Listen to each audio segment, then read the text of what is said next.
अस्सलाम वालेकुम। आज मैं आप लोगों के साथ डिस्कस करूंगी सिंपल प्रेजेंट टेंस और इसको हम इनडेफिनिट टेंस भी कहते हैं।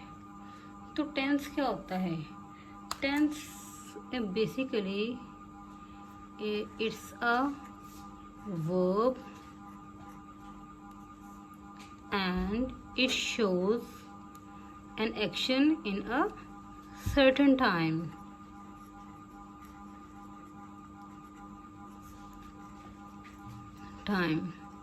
So as the name itself suggests that this is an indefinite tense, तो इसमें जो काम किया जाता है, जो एक्शन होता है वो गैर मुवाज़ा, गैर मुतय्यन होता है। ना वो काम पूरा होता है और ना ही अधूरा रहता है।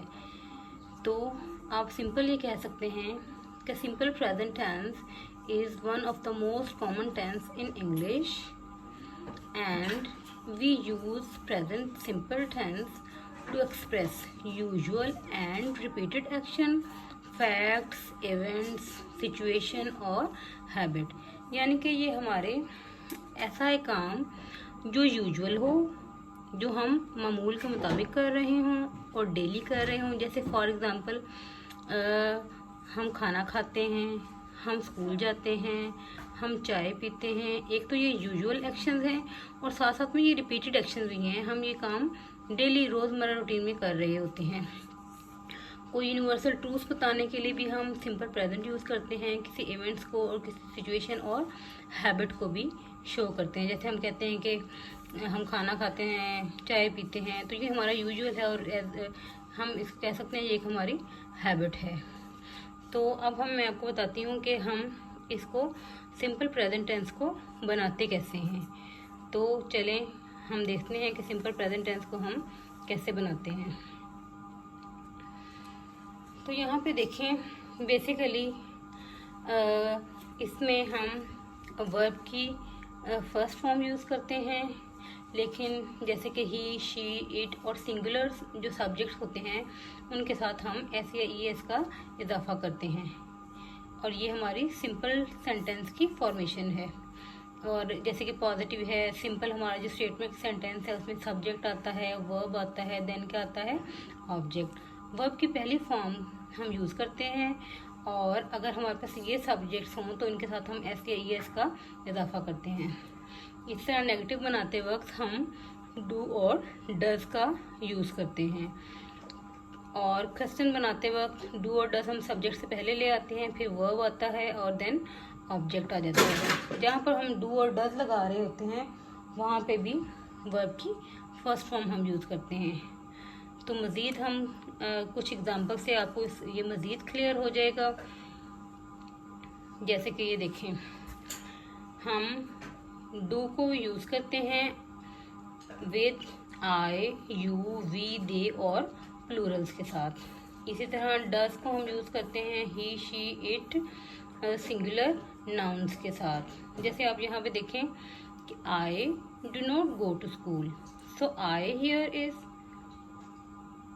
And we use here do. तो ये नेगेटिव सेंटेंस है तो हम नॉट का इजाफा करेंगे, तो डू और डज के साथ हमारी वर्ब की फर्स्ट फॉर्म लगेगी। तो ये देखें, I do not go to school, मैं स्कूल नहीं जाता, ये भी हमारा एक यूजुअल एक हैबिट को शो कर रहा है।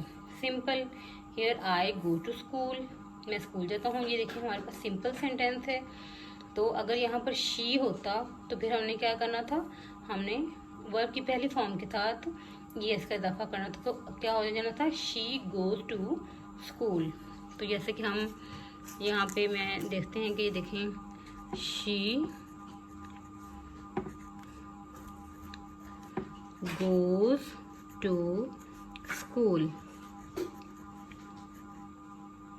ये हमारा सिंपल सेंटेंस है। तो इसी तरह इसको जब हम इंटेरोगेटिव बनाएंगे तो ये डज हम इसमें डू और डज का यूज़ करते हैं, तो डज जो है वो पहले आ जाएगा और सब्जेक्ट है, फिर वर्ब है, देन क्या आ जाएगा, ऑब्जेक्ट, और ये फिर हमारा क्वेश्चन मार्क आ जाएगा। और जैसे कि I do not go school, इसके आखिर में नॉर्मली इसमें आता है। जैसे अगर उर्दू की सेंटेंस की अगर फॉर्मेशन हम देखें तो इसमें जिस फिक्रे के आखिर में ता है, ती है और ते हैं वगैरह आते हों तो वो हमारा सिंपल इंडेफिनिट टेंस का फिक्रा होता है। तो आई होप आप लोगों को समझ आ गई होगी। तो मज़ीद मैं बाकी टेंसेस भी आप लोगों के साथ डिस्कस करूँगी। तब तक के लिए अल्लाह हाफ़िज़।